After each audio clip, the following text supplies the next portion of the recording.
ketahuan nih sama bininya keempat. Dan bininya keempat ngomong, kenapa engkau menggauli di ranjangku? Ah, ketika itu Nabi Muhammad pasti sedang bingung. Akhirnya apa? Supaya kelakuan dia dilegalkan, tidak disalahkan. Dia ngomong, Allah telah menghalalkan apa yang diharamkan manusia. Jadi perbuatannya itu haram, tapi karena Allah mendukung kelakuan dia supaya perbuatannya itu halal, ya halal, tidak berdosa. Coba, budaknya Hafsah kan tidak menikah sama si Nabi Muhammad, tapi digaulin dengan bebas. Itu kan perbuatan dosa, tapi kenapa halal? Maka itu benar yang Bapak bilang, Allah SWT turun hanya untuk keuntungan Nabi Muhammad, bukan universal. Contohnya, selangkangan Muhammad dilegalkan untuk jadi halal. Seharusnya berdosa, dikatakan di Taurat. Ketika itu bukan istrimu, jangan kau gauli. Tapi si Muhammad, istri budaknya orang, digaulin. Budaknya bininya. Begitu loh. Gitu, Pak. Ini Silakan, yang Pak. saya kadang-kadang ingin mendapatkan pengetahuan itu gitu loh, ya kan? Karim, Pak. Mau saya buka, Pak? Atarin Boleh, satu. boleh. Oke, biar Bapak baca ya. Supaya kita nggak penghinaan. Jadi saya pakai data. Saya nggak mau dibilang penghinaan. Nih, saya lihat ya. Kita lihat halaman 224.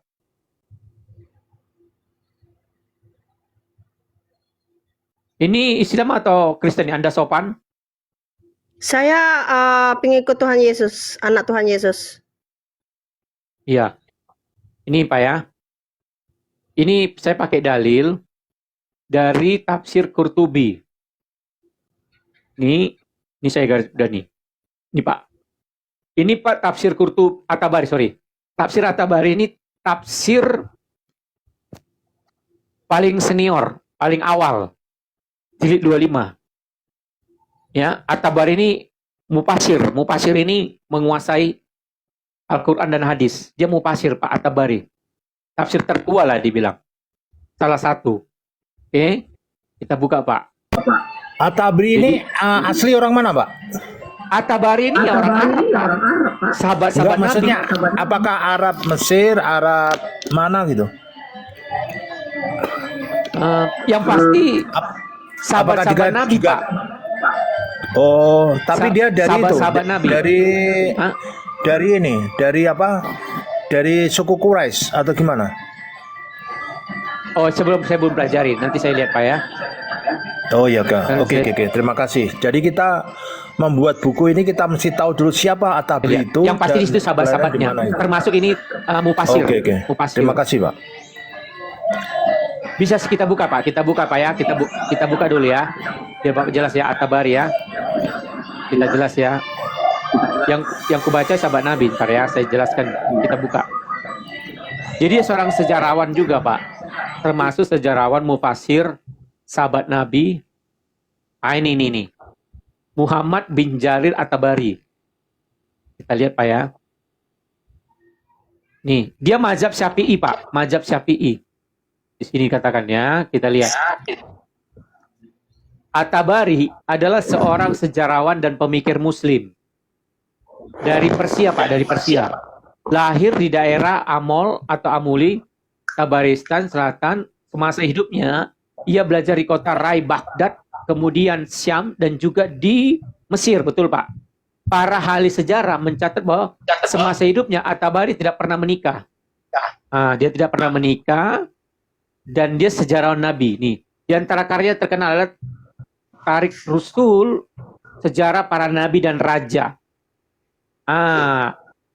Karya lainnya dia juga dikenal berupa tafsir Quran bernama Tafsir At-Tabari yang sering digunakan berbagai sumber oleh pemikir Muslim yang seperti Al-Bagawi, Al-Suyuti, dan Ibnu Katsir. Jadi Ibnu Katsir, Al-Suyuti, dan Al-Bagawi juga memakai pemikiran dari At-Tabari.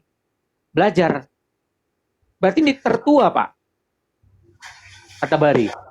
Yang paling tertua. Apa tertua lah termasuk. Itu, Pak.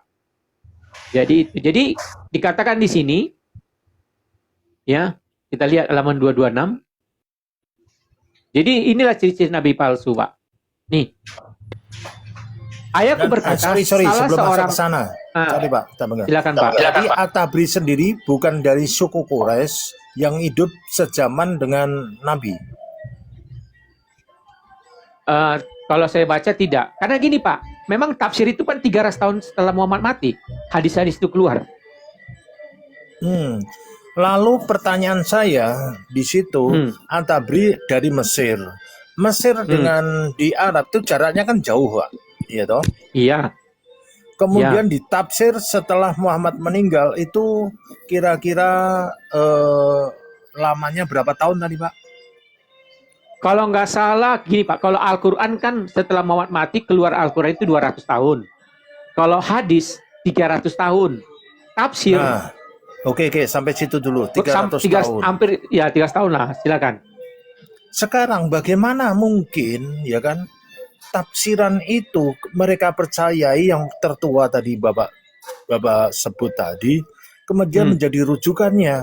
Ini kan rujukannya bisa menjadi rujukan yang menurut Tabri sendiri tanpa melihat sebenarnya kisah Muhammad yang di saat itu kan gitu. Mestinya kan sahabat Nabi, Iman, Utsman dan sebagainya itulah yang membuat tafsirnya kan gitu, yang mengumpulkan dan membuat tafsirnya.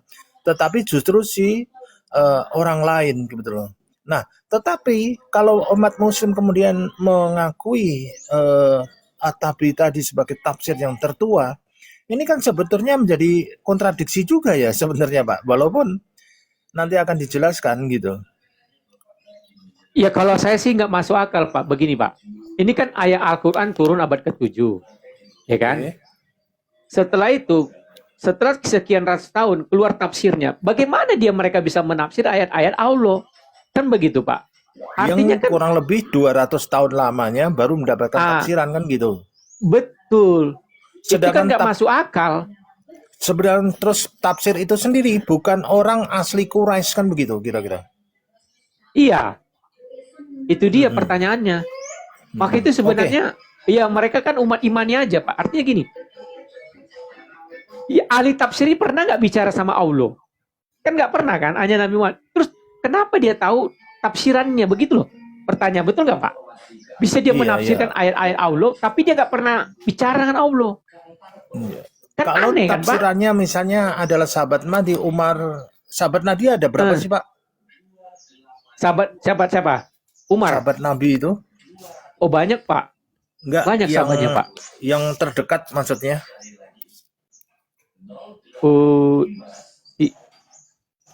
Bentar Pak, saya lihat dulu ya. Umar juga ya, Umar. Betul. Terus? Istrinya juga dibilang sahabat Pak. Istrinya juga bilang sahabat. Ya, paman-pamannya. Jelas, karena hidup sejaman dengan dia. Coba Om Ji mungkin lebih tahu. Om Ji, saya nggak belajar sampai. Ya silakan Om Ji, ini lebih paham, mungkin lebih paham. Ya. Siapa Pak? Silakan, Umar, Abu Bakar itu sekaligus sebagai mertua. Ya, terus? Nah, lalu ada Abu Hurairah. Siapa? Abu Hurairah. Kemudian ada Ibnu Abbas. Nah, itu kan sahabatnya Jarir. Pertanyaan saya dari 1, 2, 3, 4, 5 ini, kenapa dia tidak membuat tafsir dari sabda Nabi tadi? Nah, kita kan pertanyakan mereka tuh bisa baca, bisa nulis nggak? Abu Bakar menurut Bapak nggak bisa nulis? Nah, kita kan pertanyakan mereka sekolah nggak? Karena yang sekolah-sekolah yang bisa seperti Abu Lahab dimusuhin. Nah, Abu siapa? Abu Lahab. Oke. Dimusuhin. Nah, sedangkan yang kayak siapa lagi itu Hamzah. Nah, Hamzah kan tukang minum. Kalau Umar kan tukang hunus golok. Kalau nggak percaya, kepala pisah dari tubuh. Itu Umar. Umar bin Khattab ini. Iya dong. Kan dia selalu di sampingnya Muhammad. Iya. Terus saya tanya lagi nih, yang membuat saya agak bingung. dari yang mau kita terangkan dari tafsir-tafsir tadi, itu kenapa bukan dari orang terdekat dari Muhammad, tapi justru jauh setelah beberapa tahun baru menafsirkan itu, kemudian tafsirnya itu dipercaya gitu. Bagaimana, Pak? Kan di awal itu kan mereka percaya apa yang disabdakan Muhammad seperti itu. Ya kan? Seperti itu. Nah, jadi mereka ikuti saja tanpa berani membantah atau untuk counter atau kritik balik. Karena siapa yang berani menghadapi Muhammad? Kalau dia bilang hitam walaupun warnanya merah, ya lu tetap bilang hitam dong. Karena siapa yang menentang, membangkang terhadap Rasul, sama saja membangkang terhadap Allah. Oke. Nah, konsekuensinya adalah darahmu halal Iya, untuk ditumpahkan. iya. Nah, makanya setiap orang membicarakan Muhammad, contoh ada seorang istri dari orang buta itu ngomong Muhammad, lalu suaminya nggak tahan, lalu ditusuklah, sedangkan masih ada bayi di dalamnya. Matilah Waduh, istrinya telah memberikan dia 2 putra yang padahal cantik. istrinya dalam keadaan mengandung itu ya. Ya, lalu sampailah berita ini kepada Nabi. Nah, Muhammad bilang, darah wanita ini ya halal memang ditumpahkan, kadang ngomongin gua. Gitu. Ini siapa yang berani tafsir? Nggak perlu tafsir. Dan jangan lupa di Al-Quran ditulis, Allah tidak mau ditanya. Dan Muhammad dalam hadis bilang dia tidak boleh ditanya. Kalau tanya, labelnya adalah kafir. Nah, semua akses-akses untuk lebih mengerti maksud daripada bahkan motivasi itu sudah ditutup, sudah diblok. Seperti gang-gang itu ditutup loh. Lu nggak bisa lewat sini, nggak bisa lewat sono. Semuanya ditutup.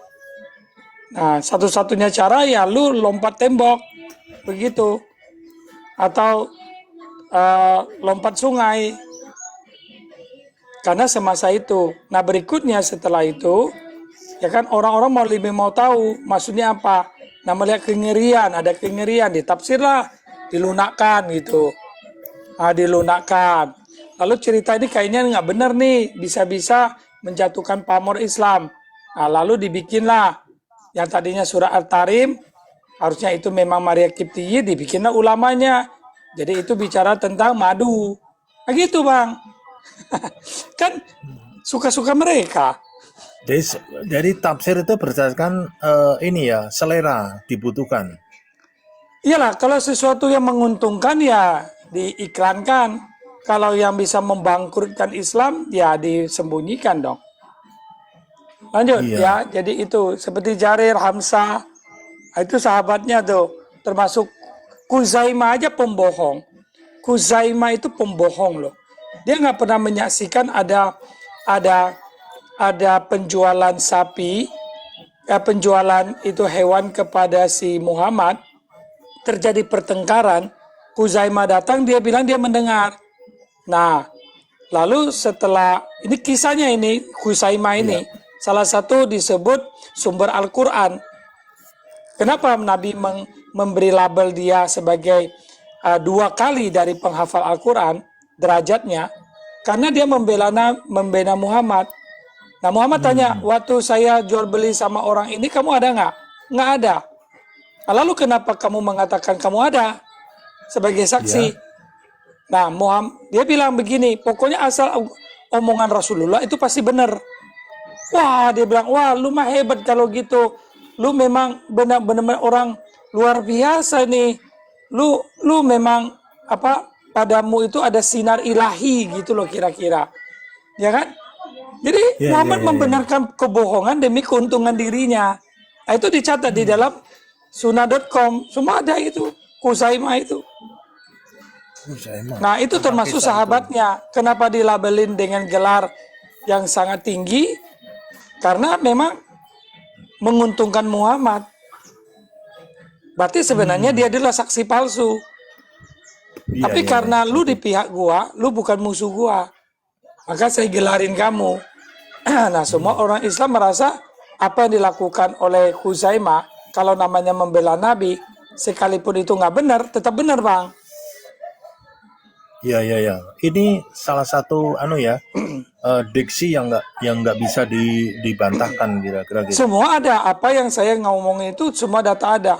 Kalau Islam mau bertanya, mana datanya? Ya monggo, saya akan bukakan.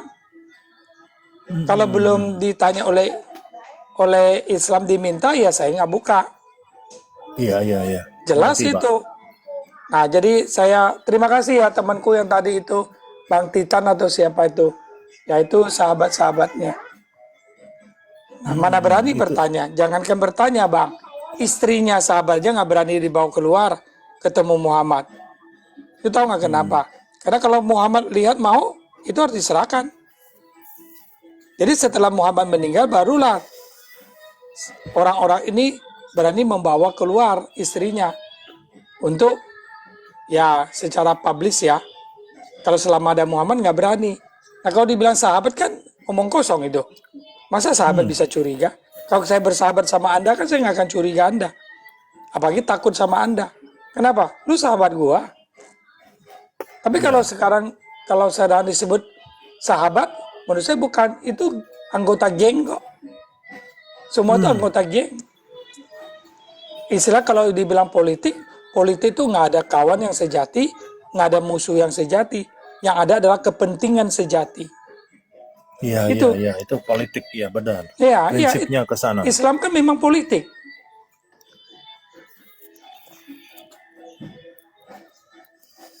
Oke, dari saya cukup. Terima kasih. Terus satu Jadi, lagi, Pak, Pak saya Andreas. ingin tanya, Pak. Sedikit lagi saya mau kejar Oh, iya, iya. Bapak. Nah, ketika Nabi meninggal, kemudian 3 hari dia tidak dimakamkan di situ. Pertanyaan saya, apakah Muhammad sebelum meninggal ini tidak mendapatkan wahyu atau memberikan suatu tongkat estafetnya? Kamulah nanti calon pemimpin saya, pengganti saya, begitu, Pak. Terima kasih, Pak. Ada. Ya, Om Ji. Itu yang disebut dengan hari Kamis. Kamis, ya. Kamis khusus lah. Karena Seninnya Kamis putih. bukan Kamis kelabu. Kamis kelabu itu. Karena saat itu Muhammad minta diberikan pulpen dan kertas untuk menulis. Jadi ada sinyalir dia mau mencari penggantinya. Dan si Ali nggak ada. Nggak tahu kenapa Ali nggak ada di tempat. Kita nggak pernah tahu itu. Nah, tapi dilarang sama Umar. Umar bilang di tangan kita sudah ada kitabullah. Ada kitabullah. Apa itu kitabullah? Apakah itu Al-Quran? Bisa jadi loh. Karena kitabullah. Nah, jadi simpang siur ini. Data-data ada pada hadis-hadis seperti ini. Ya kan? Nah, jadi kritikan maupun kecurigaan itu begitu merebak. Apalagi di zaman yang serba komunikasi transfer Zamannya belum mendapatkan- teknologi informatika Benar. begitu terbuka kan. Ya. Nah, jadi kembali lagi bahwa Umar berkata tidak boleh, ya kan? Terjadi keributan. Nah, terjadi keributan di dalam. Nah, Muhammad marah, suruh mereka keluar dari ruangan. Nah, sesudah itu hari Senin malam, subuh, beliau meninggal. Lalu dikuburnya pada hari Rabu sore. Itu pun masih terjadi percakapan sengit siapa penggantinya. Suksesi kepemimpinan itu seperti apa. Sampai-sampai si Abu Bakar bilang, sudah tercium bau yang tidak enak nih. Ibaratnya udah berubah warnanya. Ya kenapa cepat tercium dan bau warnanya? Cepat sekali berubah warna. Karena kan beliau itu kan memang dalam kesakitan diracun itu kan. Nah kalau orang mati secara tiba-tiba tanpa sakit kan masih lebih lama proses pembusukan. Tapi kalau namanya racun kan proses pembusukan itu cepat sekali. Lebih cepat. Oke. Nah lebih cepat. Masuk akal. Iya. Iya, karena dia sakit kan. Iya. Sampai dia nggak bisa jalan, harus dibopong Muhammadnya. Iya, secara sen bisa diterima itu. Iya. Nah apa yang saya omongkan itu semua ada tertulis. Tinggal orang Islam siapapun kalau mau minta data, ya saya bukain. Jadi Umar ini dari suku Quraisy, Pak. Untuk itu saya tidak tahu, tapi yang jelas, ah, nah saya ingin tanya kenapa ditanyakan suku Quraisy? Apakah karena memang supaya dapat akarnya gitu? Karena harusnya suksesi kepemimpinan kan berakar dari orang Quraisy, ya harusnya orang Quraisy lah yang begitu. Maka kalau nggak salah itu timbul antara Sunni dan Syiah tadi. Bagaimana Bapak? Nah, tapi Muhammad sendiri mengatakan bahwa dalam Musa Ahmad, beliau mengatakan bahwa umatnya rusak gara-gara di tangan keturunan Quraisy. Itu. Hmm. Nah, ini Padahal bukan harusnya- persoalan Quraisynya, tapi persoalan perebutan kepemimpinan. Bagaimana Perebutan terjadi perebutan kepemimpinan. kepemimpinan nih Pak? Kisahnya Siapa sih yang bagaimana? nggak ngiler dengan kepemimpinan seperti itu, yang menghalalkan segala sesuatu, Iya, yang iya, iya. mengharamkan segala sesuatu sesuai dengan selera, dan keberhasilan itu kan sudah sebagian mereka nikmati dengan budak, dengan harta, dengan Ya. pengambilan zamannya Makanya Umar setelah itu mengeksekusi Khaybar. Semua orang Yahudi diusir. Nah, waktu zamannya Muhammad enggak. Paling di situ Safiyah diambil untuk dijadikan istrinya setelah suaminya Kanani dibunuh. Nah, tapi zamannya Umar setelah kepemimpinan berganti, Khaybar itu diusirlah orang-orang Yahudi. Jadi penguasaan penuh. Karena kan bumi ini kan semuanya milik Rasul. Iya. Kalau SHM itu kan dulu kita sampai sekarang kan SHM itu bisa dua arti. Sertifikat hak milik.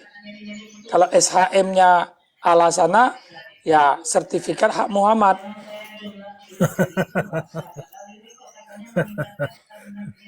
Oke, oke, oke. Ya, lanjut Pak. Oke, udah terima kasih temanku semua. Lanjut yang Lalu lain-lain lah. bagaimana Pak? Sebentar, ini saya kok jadi penasaran, makin penasaran saya. Lalu bagaimana kisah tentang perebutan kepemimpinan ini Pak? Nah, teman yang lain lah, coba. Ya, saya ingin dengar juga. Terima kasih. Sama satu lagi pertanyaannya, bagaimana kisah itu? Kemudian yang keduanya, bagaimana nasib istri-istri Nabi tadi setelah Nabi meninggal?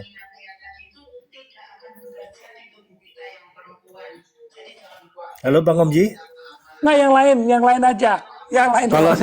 Kalau saya Pak, Bang Titan, terputus silakan. Pak ceritanya Pak. Terputus ceritanya Oh, semua.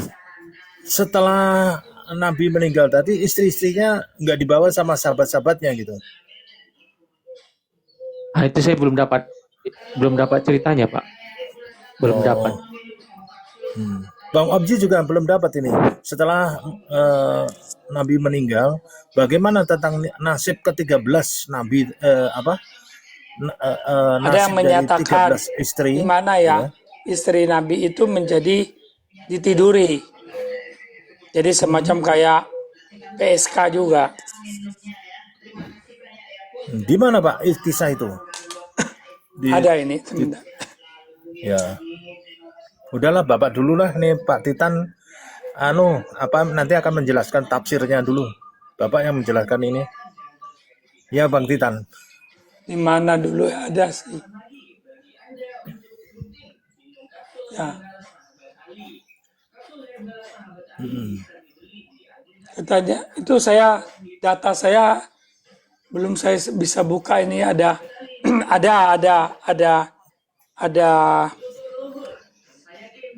apa ya, ada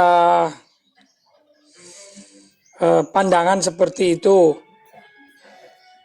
Tapi ya satu hal yang pasti, mereka kan masih muda ya, kecuali Sauda yang paling tua, dan tapi dia kan tidak pernah digauli. Nah, jadi istri-istri semua masih muda ya. Ya, termasuk Si Aisyah 18 istri yang tahun. kedua ya. Aisyah 18 tahun, Hafsah 20.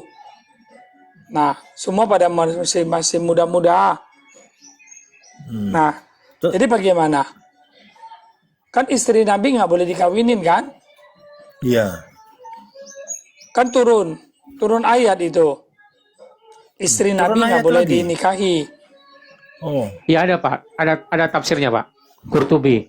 Tapi di Jadi Al-Quran juga istri ada. Nabi itu nggak boleh nikah lagi. Di Al-Quran memang tertulis. Di mana, Di Pak? Al-Quran tertulis nggak boleh dinikah.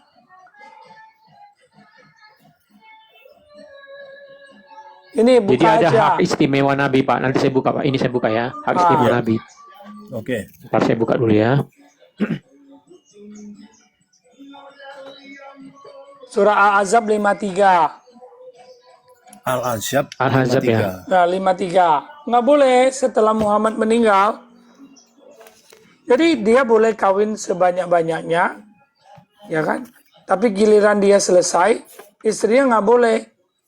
Egois kan? Oh, walaupun dia sudah meninggal. Iya dong. Harusnya meninggal Pak, kan nggak boleh, Pak. selesai. Ya kan?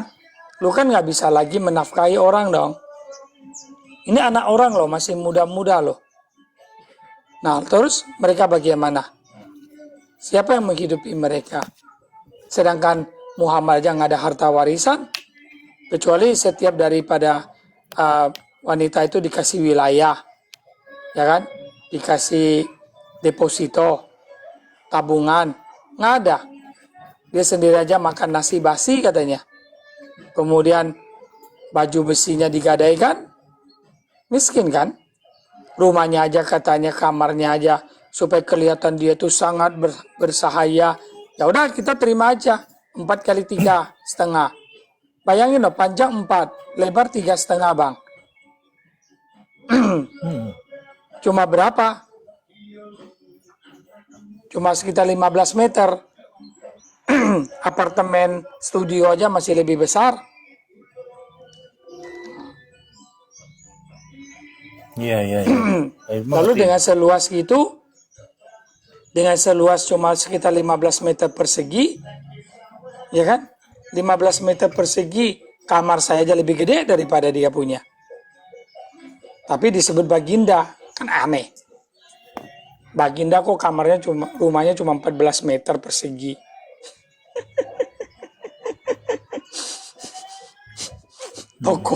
Toko aja. Dapat kan Pak? Al-Ahzab 53 kan Pak? Ya, Betul kan 53. Pak? Ya, Al-Ajab 53. Andreas? Boleh dibacain, Pak? Dibacain. Saya buka ya ini. Nih saya buka aja supaya kita nggak framing ya. Nih. Nih. Kamu tidak boleh menyakiti hati Rasulullah dan tidak boleh menikahi istri-istrinya selama-lamanya. Nih. Kamu Ya. tidak boleh menyakiti hati Rasulullah dan tidak boleh menikahi istri-istrinya selama-lamanya setelah Nabi wafat. Kan aneh kan Bang Titan, lihat ya. Dia sendiri yang membicarakan ayat ini. Katanya dari Allah kan. Lalu dia bilang, kamu tidak boleh menyakiti hatinya. Nah, lu kan seorang pemimpin. Lu kan seorang leader katanya. Seorang leader itu justru terbukti ketika hantaman semua. Mau difitnah ke, diomongin ke, apapun kan. Kan pemimpin namanya. Itu harga. Cost yang harus kamu bayar. Itu namanya, kalau dalam kepemimpinan, itu harga yang harus kita bayar loh. Ya. Iya. Nah, tapi di situ kamu jangan mengganggu. Surah Al-Ahzab 53, jangan menyakiti hatinya. Jangan bertanya kepada Muhammad. Nah, ibaratnya Bang, ini barang pecah belah Bang. Kepemimpinan fragile. Ya kan? Maka kalau kita check in koper-koper kita mesti dibungkus. Ada barang di dalam ditanya. Nah, ini takut pecah nih.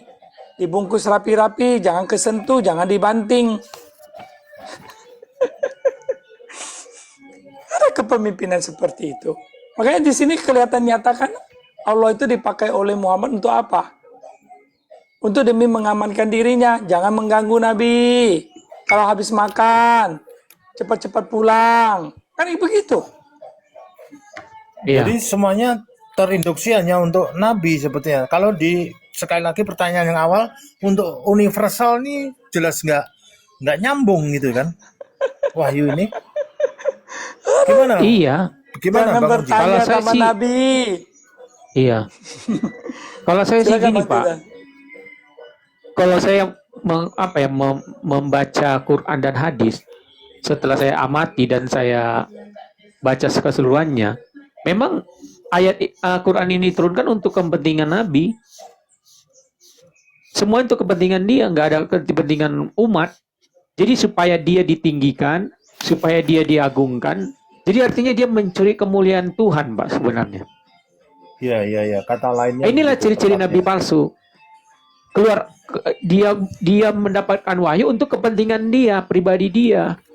Beda dengan rasul lain seperti Paulus, nggak ada kepentingan pribadi dia untuk memberitakan Injil. Tapi Nabi Muhammad ketika dia memberitakan wahyu Allah untuk kepentingan pribadi dia semua. Masalah harta, kuasa, wanita, untuk kepentingan dia. Ini kan ciri-ciri Nabi palsu saya bilang. Seperti itu. Bahkan judulnya situ kan adab dan sopan santun dalam rumah tangga Nabi, kan begitu. Mm-mm.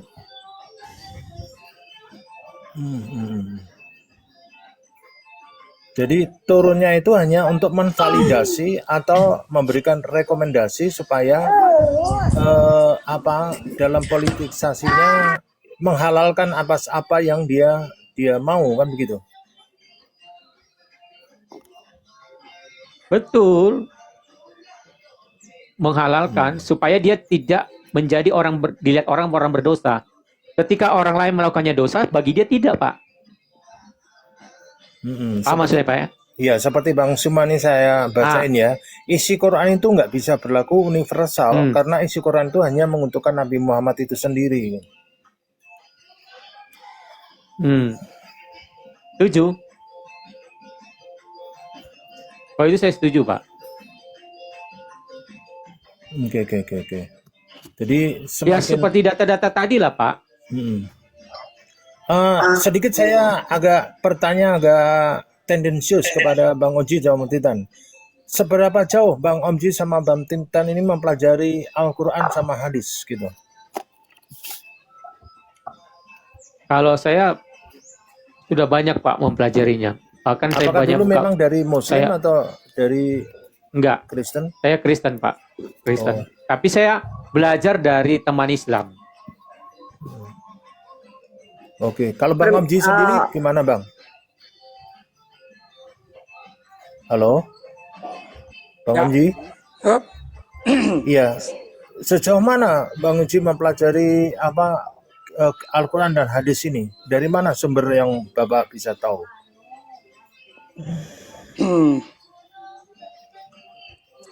Sejauh mana? Ya sejauh seperti sekarang ini. Ya, Susah artinya untuk diukur sejauh mana.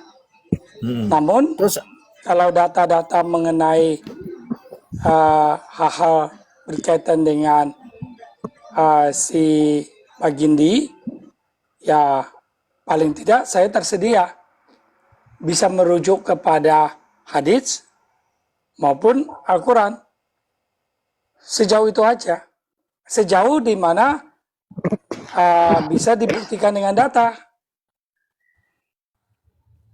Misalnya mereka minta data, minta tunjukkan buktinya mengenai ini, itu. Ya kita hadirkan sejauh itu.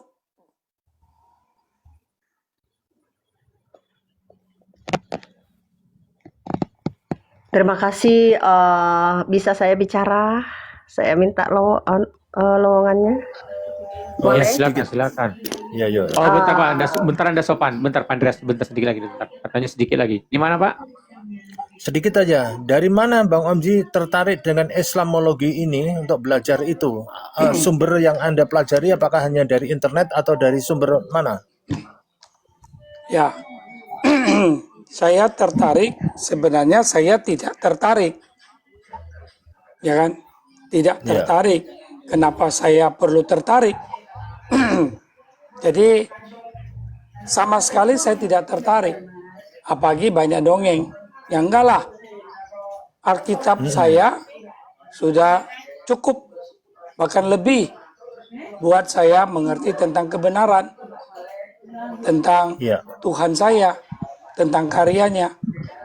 oke. Nah, jadi kalaupun saya lihat ini bukan tertarik, tetapi sekedar untuk memberikan gambaran Edukasi ya. ya kepada Islam-Islam, terutama Islam yang lancang untuk mengata-ngatain kitab suci orang. Nah, Ya, yang tidak berdasar dengan data, kan begitu kira-kira. itu Asomologi, sumbernya. asumsi. Ya sumbernya ya hadis dan Al-Quran, dan data-data ini kan mudah diperoleh sekarang. minum dulu. Kalau dulu Batuk kan dari tadi. nggak bisa diperoleh, sulit untuk diperoleh. Sekarang kan mudah sekali untuk memperoleh data itu, Iya, ya, betul. baik melalui media cetak maupun melalui media sosial. Ya, apalagi dengan Google ya, lebih tepat lagi. Makanya saya Oke, terima berkata kasih Bang kepada- Oji. Itu ada siapa tadi, Bang Sopi yang sudah apa? Ibu Sopi atau siapa yang tadi Saya dikasih waktunya juga. Ibu. Iya, Anda sopan. Ya. Anda sopan. Silakan Bu, Anda sopan. Silakan. Selamat pagi untuk kita semua. Salam sejahtera untuk semuanya. Semoga kita selalu dilindungi oleh Tuhan Yesus yang Maha Kuasa. Bukan kita aja, semuanya saudara-saudara kita. Biar semua membuka mata, membuka hati dan telinga. Dengan kebenaran-kebenaran yang ada, kita tidak mudah ditipu oleh ustadz-ustadz, oleh pendakwah-pendakwah, tapi kita harus membuka hati, jiwa raga kita, dan kita berdoa. Bukan kata orang, tapi kita harus berdoa. Siapa Tuhan yang sebenarnya kita berdoa? Bagi saudara-saudara kita yang tidak yakin dan tidak percaya, itu percuma kita bercuap-cuap membenarkan apa kata kita. Kalau mereka belum dibukakan hati, pikirannya atau perasaannya, jadi menurut saya mereka bisa mendengar apa kata kita, kita sudah memberitakan bahwa inilah sebenarnya saudara-saudara kita itu dibodohin atau ajaran-ajaran palsu seperti itu. Mereka bisa mencari, melihat, membaca dan berdoa. Siapa sebenarnya Tuhan yang benar di dalam tubuh dan jiwa raganya, dan yang menyelamatkan kita, jiwa dan raga kita ini nanti di alam yang kekal. Kita bisa melihat fenomena-fenomena sekarang ini, gencar ustadz, pemimpin pondok pesantren memperkosa santri-santrinya, mensodomi. Ini baru 1 Mei kemarin menyodomi, memperkosa. Nah, seperti itu. Itu fakta yang kita lihat, belum kita dengar. Nah, jadi sebenarnya apa sih sebenarnya ini agama saya ini agama apa sih? Mereka dalilnya dari mana? Bisa sampai hati anak-anak kita ditaruh di pondok pesantren, sebenarnya mencari ilmu yang bagus, biar sopan santun dan diajarkan oleh guru-guru yang bagus menurut kita. Toh diajarkan dirusak seperti itu. Dalilnya di mana? Nah, kalau saya menekan bukan masalah mereka percaya atau tidak. Itu urusan dia, selamat atau tidak dia, yang penting sudah kita beritakan sampai ke ujung dunia tentang kebenaran. Ya, yang bapak-bapak sampaikan ini, beritakan sampai ke ujung dunia, itu benar, sudah ada di kata Tuhan Yesus kan di dalam Alkitab kan, beritakan sampai ke ujung dunia, jangan takut. Nah, kan jangan takut.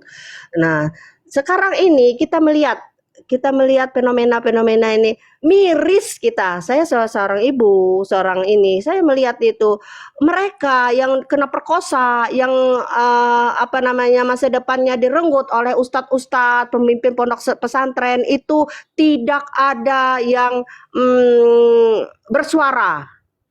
Mereka bisa bersuara menutup gereja yang orang beribadah, menutup membungkam orang-orang yang memberitakan firman yang sebenarnya. Padahal itu tidak menyakitkan mereka.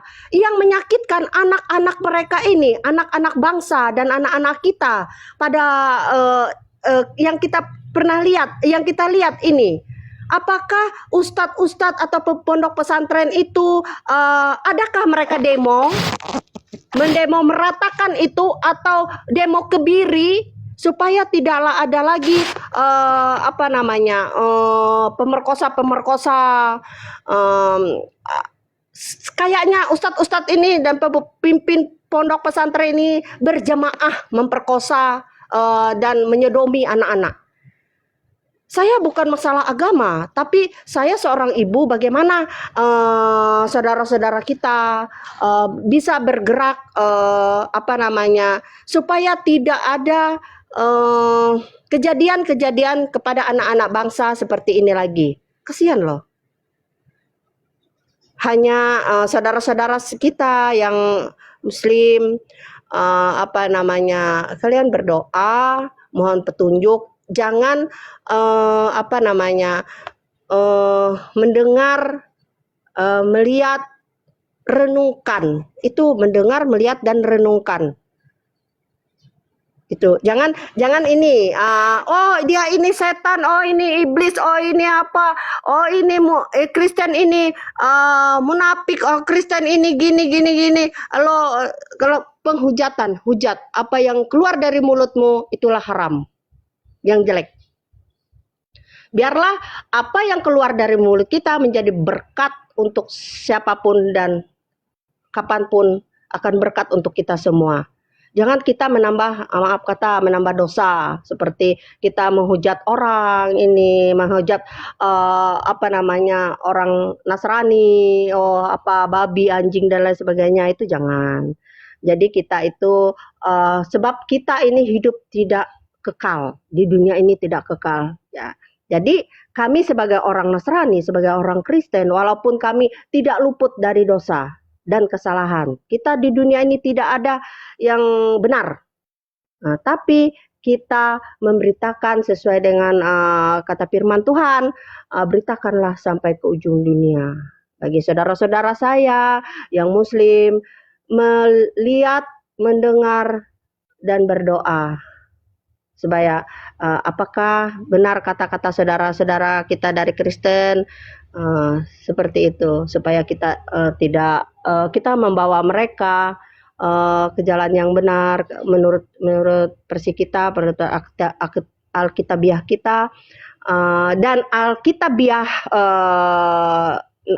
Muslim adalah pada hari kiamat nanti akan datang Tuhan Yesus adalah Isa Al-Masih. Itu. Terima kasih. Saya tanggapi sebentar. Izin host menanggapi. Satu kata saja. Sebenarnya bukan kita mau mengubah mereka biar mereka jadi Kristen. Itu adalah hal yang mustahil. Biarlah mereka begitu. Tetapi satu hal yang penting adalah sebenarnya bagaimana kita mengedukasi atas iman kita, pertanggungjawaban iman kita terhadap mereka, kan begitu. Bila mana mereka sering melakukan tuduhan-tuduhan yang dalam tanda petik miring terhadap kita, dan mulai karena kita belajar dari ada Bang Oji, Bang Ditan, Bang Christian tadi memberikan suatu argumentasinya, ini artinya kita sedang membela iman kita, kebenaran iman kita, ya gitu, pertanggungjawaban iman kita, sehingga apa yang dituduhkan mereka kita bisa melakukan pembuktian, tetapi bukan hanya dari asumsi, tetapi dari Bang Omji tadi bagus sekali dia ungkapkan berdasarkan data-data. Jadi melalui data-data inilah kita tidak tidak penistaan agama terhadap mereka, kita tetap menghargai kepercayaan mereka, kita memberikan suatu apresiasi juga kepada mereka yang beragama. Tetapi tatkala kita mendapatkan serangan-serangan yang kira-kira menyudutkan kita, kita mampu memberi hak jawab kita atas iman kita. Itu bagaimana Bang Oji atau Bang Titan? Komentar saya mohon ditanggapi. Terima kasih. Permisi dulu, permisi. Saya kasih satu ini dulu kesempatan sedikit ya. Pertanyaan hamba Nero 1, supaya Anda tidak mengetiknya capek tangan Anda. Jangan minta saya naik kalau tidak bisa membuktikan Yesus itu ada. Hamba Nero, kami ini anak Tuhan Yesus. Kami tidak, kami percaya. Walaupun kami tidak melihat. Hamba Nero, saya minta dengan sangat Anda nggak usah ngetik di sini, tapi Anda berdoa. Karena Tuhan kami itu hidup. Tuhan kami itu hidup. Nah, jadi hamba Nero berdoa. Kalau bagaimana saya mau ketemu dengan Tuhan Yesus itu. Terima kasih hamba Nero. Tuhan memberkati Anda. Silahkan Pak. Baik teman-teman, jadi gini. Komal saya ini adalah komal diskusi yang berbasis data ilmiah. Data ilmiah itu adalah bisa dari Alkitab, bisa dari Al-Quran, bisa dari hadis, dan bisa juga dari buku-buku terpercaya, jurnal-jurnal ilmiah. Maksud saya begini teman-teman, karena ini komal ilmiah, jadi setiap kita bicara itu harus dulu menyajikan data. Itu aturan mainnya teman-teman ya. Jadi bukan saya melarang bicara, bukan.